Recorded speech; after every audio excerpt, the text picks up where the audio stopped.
देखो, ज्ञान मुद्रा।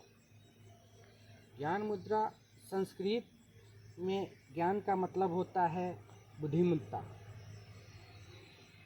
और इसको अंग्रेजी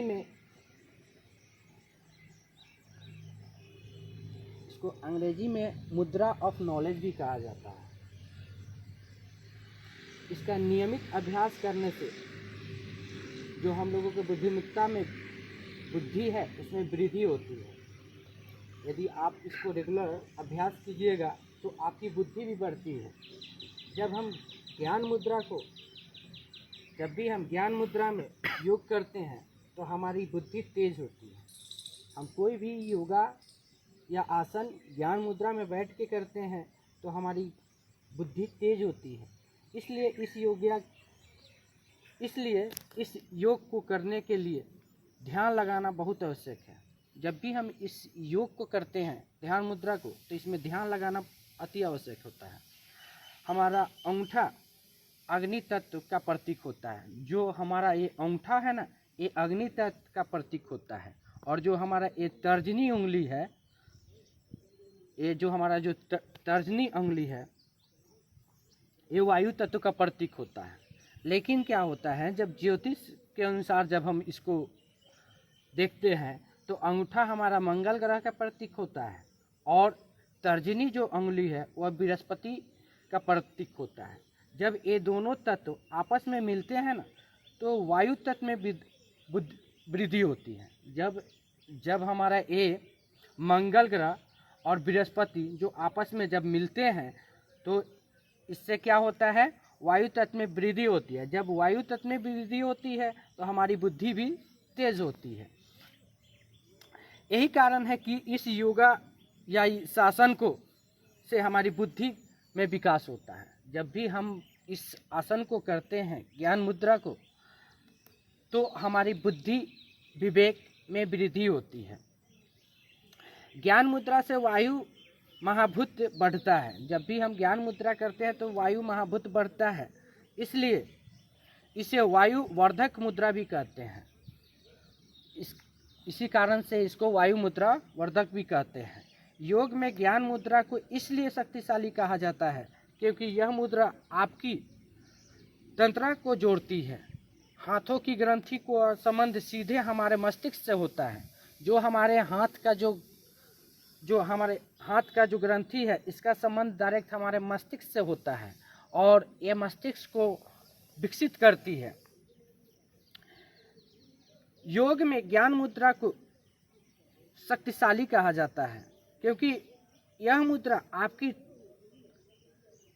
यह मुद्रा से आपकी मस्तिष्क विकास होता है, मस्तिष्क तेज होती है। यदि आप ज्ञान मुद्रा करते हैं, यदि आप प्रतिदिन ज्ञान मुद्रा करते हैं तो इसका लाभ अनेक है। मस्तिष्क के ज्ञान तंतु क्रियाशील होती है। जो हमारे मस्तिष्क में जो ज्ञान तंतु होते हैं वो क्या होते हैं, क्रियाशील होते हैं। अंगूठा के अग्रभाग व तर्जनी के अग्रभाग के हल्के से स्पर्श से हमारी मन व मस्तिष्क अद्भुत हलचल सी प्रारंभ हो जाती है। जो हमारे इस अंगूठा और जो तर्जनी जो उंगली है, ये आपस में स्पर्श होता है तो हमारे जो मन और मस्तिष्क में जो अद्भुत हलचल सी प्रारंभ हो जाती है, और हल्का सा स्वप्न होता है। जैसे हम इस उंगली को टच करते हैं तो इसमें हमारे जो मस्तिष्क में एक तंतु होते हैं, ग्रंथि होते हैं, जो हलचल होती है, और वो आपका माइंड को तेज करने में मदद करती है। हमारे जब ऐसे क्रिया को करते हैं तो हमारे जो भी मस्तिष्क का ग्रंथि होती है उसमें क्या होती है, एक हलचल सी नामक होती है, जिससे हमारे मस्तिष्क में अनेक प्रकार की हलचल हो जाती है और हमारे मस्तिष्क को यह तेज करती है। तो यदि हम इसको नियमित अभ्यास करेंगे तो आपका मस्तिष्क तेज होगा और कोई भी कार्य करने में आपको रुचि आएगी। आपकी सोच जो है वो पॉजिटिव होगी। आप जो भी कार्य करेंगे उसको ईमानदारी से और मन लगा के करेंगे और सही ढंग से करने की नॉलेज आएगी। एक आप केवल ये दोनों आपस में उंगली जब टच होती है तो हमारे ये जो भी ग्रंथि होते हैं, इससे जुड़ी हुई हमारे मस्तिष्क में जो ग्रंथि होती है वो क्या होता है, जागृत होती है, जिससे हमारा मन को शांति प्रदान होती है, मन तेज होती है, मस्तिष्क तेज होती है और अनेक प्रकार की आपके सोच जो होती है नकारात्मक, उसको वह बाहर निकालती है और जिसके कारण आप अंदर से अपने आप को स्ट्रांग महसूस करते हैं और कोई भी चीज़ में पॉजिटिव लाते हैं। तो एक क्रिया आप प्रतिदिन करें और अपने मस्तिष्क को तेज कर सकते हैं इस क्रिया से करके। Thank you.